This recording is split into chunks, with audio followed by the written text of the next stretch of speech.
வணக்கம். இன்றைக்கி வீடியோவில் நம்ம அடினியம் செடிகளுக்கான மழைக்கால பராமரிப்பு தாங்க பார்க்கலான்ட்டு இருக்கிறோம். நமக்கு இப்போது இந்த வாரம் ஓரளவுக்கு நல்ல மழை இருக்குதுங்க. சொல்லப்போனால் நமக்கு போன மாதத்தில் இருந்தே ஓரளவுக்கு மழை இருந்திருக்கணும். ஆனால் போன மாதம் மழை குறைவு தாங்க. இப்போவுமே நமக்கு கொஞ்சம் தாமதமாக தான் மழை வருது. இப்போ கூட பாருங்கள், நல்ல வெயில் அடிச்சிருச்சு பாருங்கள். இந்த மாதிரி கிளைமேட் மாறி மாறி தாங்க இருக்குது. இந்த நேரங்களில் நம்ம அடினியம் செடிகளுக்கு எப்படியெல்லாம் பராமரிப்பு பண்ணணும் அப்படிங்கிறது தான் இன்றைக்கி வீடியோவில் பார்க்கலான்ட்டு இருக்கிறோம். முதல்ல இந்த மழை நேரங்களில் என்னெல்லாம் செய்யக்கூடாது அப்படிங்கிறத முதல்ல நான் சொல்லிடுறேங்க. இனி நாம் பிப்ரவரி மாதம் வர அடினியம் செடிகளை கிளைகள் வெட்டுறது, அப்புறம் ரீபாட் பண்ணுறது, அந்த மாதிரி விஷயங்களை முதல்ல தவிர்க்கணுங்க.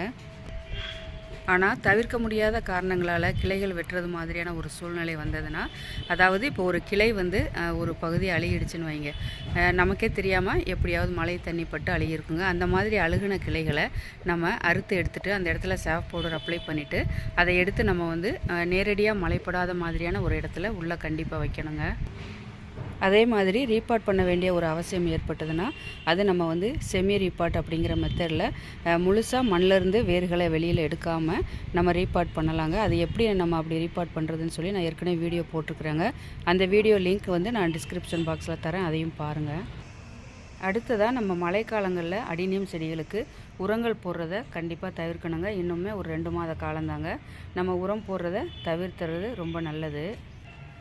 இந்த சமயங்களில் நம்ம உரங்கள் போடும்போது அந்த உரங்கள் தொடர்ந்து மழை நமக்கு விழுகிறதால, அந்த ஈரப்பதம் இருக்கிறதால தொட்டியில் அந்த உரங்கள்லேருந்து நமக்கு புழு பூச்சிகள் வர்றதுக்கான வாய்ப்பு இருக்குதுங்க. அதே மாதிரி இப்போ நம்ம இந்த சமயங்களில் எவ்வளோ தான் உரம் போட்டாலும் கூட அடினியம் செடிகள் பூக்கள் கொடுக்கறத நிறுத்திடும். அதனால் உரங்கள் போடுறத தவிர்க்கிறது ரொம்ப நல்லதுங்க.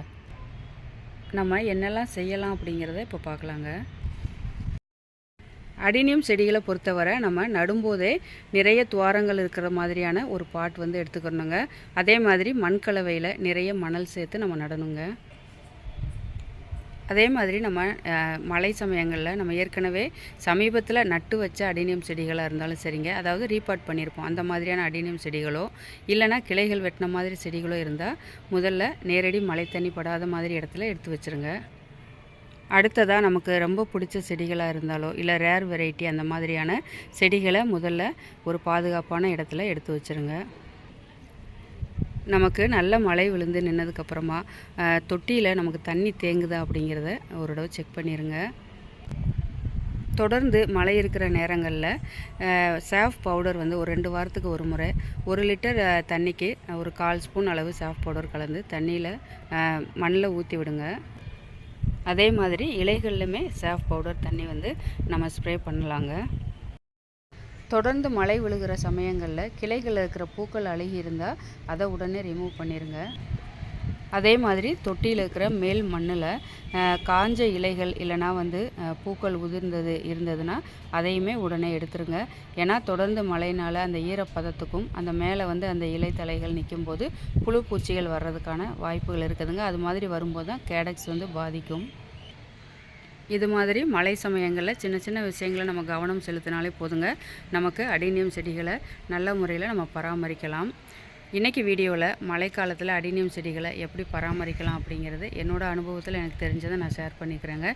இந்த வீடியோ பிடிச்சிருந்தா கண்டிப்பாக கமெண்ட்ஸில் உங்களோட கருத்துக்களை பதிவு பண்ணுங்கள். இதுவரை வீடியோ பார்த்ததுக்கு ரொம்ப நன்றிங்க.